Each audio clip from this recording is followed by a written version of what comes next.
In just a few hours, Vice President Kamala Harris will meet with the CEOs of 4 major companies developing artificial intelligence. It comes as the White House rolls out a set of initiatives meant to balance safety concerns with the technology's potential to improve lives. Joining us now, the chair of the Federal Trade Commission, Lina Khan. She has a new piece for the New York Times entitled, "We Must Regulate AI, and Here's How." And you say we really face a moment of choice right now as it pertains to AI, so that perhaps history does not repeat itself. Explain. That's exactly right. Look, there's no doubt that these AI tools could deliver enormous benefits and enormous advances for people's lives, but we as enforcers and regulators also need to be clear-eyed about the risks. Look, there's no doubt that looking at the past 2 decades and how major social media firms evolved, we might have some regrets. And being proactive at this moment in time can help ensure that these technologies are delivering innovation, but without subjecting people to predatory or exploitative business models. And we have existing tools and existing laws on the books. And so AI may be new, but they don't enjoy some type of legal exemption or legal shield from the existing rules, and the existing rules will apply. Jake, I interview these companies for a living, and one of the attitudes that they tend to take is this stuff is just the weather. It's just blowing in, and there's we have to just adapt as a society to the rise of something like AI. And I wonder, from your perspective, Commissioner Khan, how are you thinking about their responsibility in shaping this, and what tools we have as a society for actually having any input? Because right now, I'm not seeing that we have almost any input into it at all.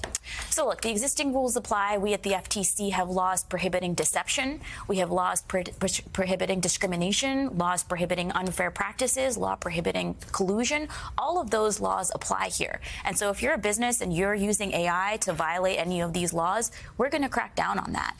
I think the other thing here is that, this is not how this technology develops is not an inevitability. We as policymakers face a choice that can set all of these technologies on a much healthier and more beneficial trajectory rather than a harmful one. Can I ask one more thing, Sure. which is, so about an hour from here, just last week, I was interviewing an attorney in Baltimore who basically represents clients. She and her law students represent clients that have been denied their government benefits, their SNAP benefits, their housing, Section 8 housing, all that stuff. And then when they try to go find out why they were denied, nobody can tell them. They can't pick up the phone. Nobody's picking up the phone. They can't get into an office to see anybody, because these agencies have begun to adopt algorithms to make these decisions, right? They begin to adopt off-the-shelf AI systems. And so it creates this Kafkaesque loop where they can't even get anybody on the phone. And to me, I wonder how you feel about the way in which the market pressure to adopt these systems, because you can replace people with them, is going to lead us into a world in which we turn out to have given away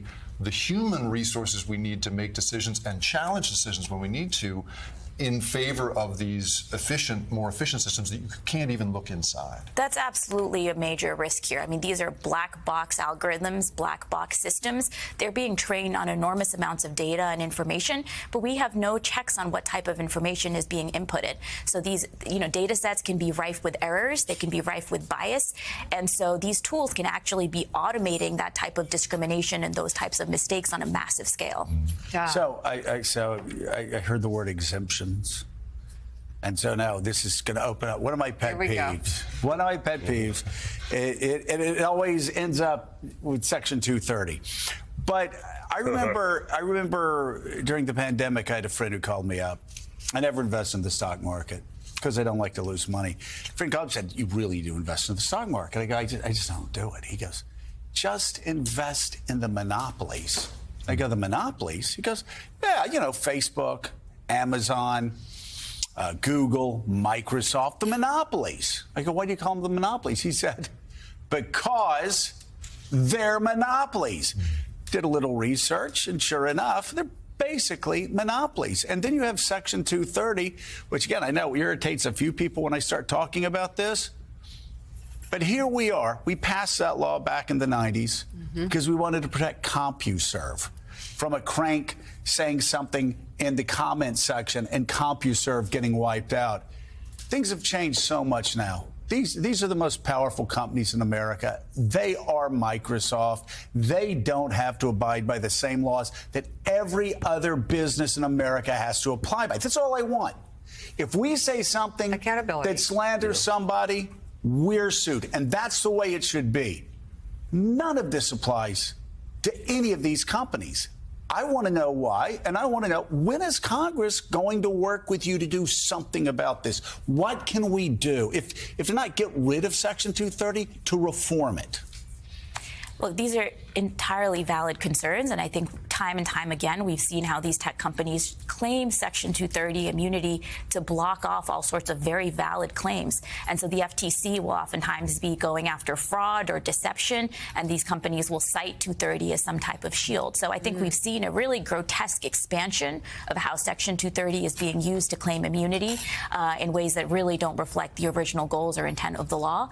I think Congress has a responsibility anytime the underlying technology changes, the underlying conditions change, to revisit some of those assumptions. And it's time to revisit those now? I believe so.